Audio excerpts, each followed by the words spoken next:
What's up, everybody? It's your boy Larry with Sony, here to talk to you about another amazing product. Now, I'm sure by now you've picked up the Sony Z9F soundbar, but if you're anything like me, you also got you a set of the Z9R wireless rear speakers.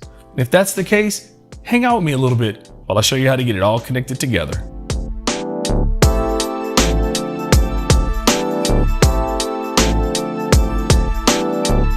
Now, of course, if you picked up the Z9F with the Z9Rs, your setup process was simple and automatic. But just in case, I want to walk you through what the manual process looks like to be able to link your wireless rear speakers to the soundbar.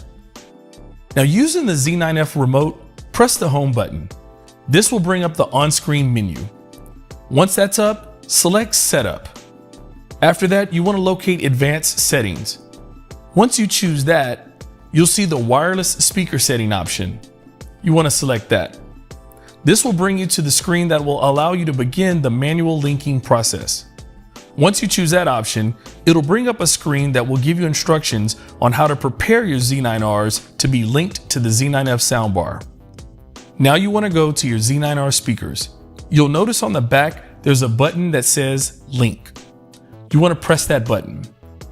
After you've pressed that button on both your left and right speaker, go back to your remote for the Z9F and select the option so that it can begin the linking process. After a few moments, you'll get a green connected notification that pops up to let you know that your subwoofer and both rear speakers have been successfully paired to the soundbar. So once you confirm a successful connection, select Finish to complete the process. Now, if by chance you have any problems during this process, just repeat the steps. And it's easy as that. Now that you've combined your Z9F with your Z9Rs, you've taken your home audio experience to a whole nother level. Should you have any other questions about our products, please feel free to visit us at Sony.com.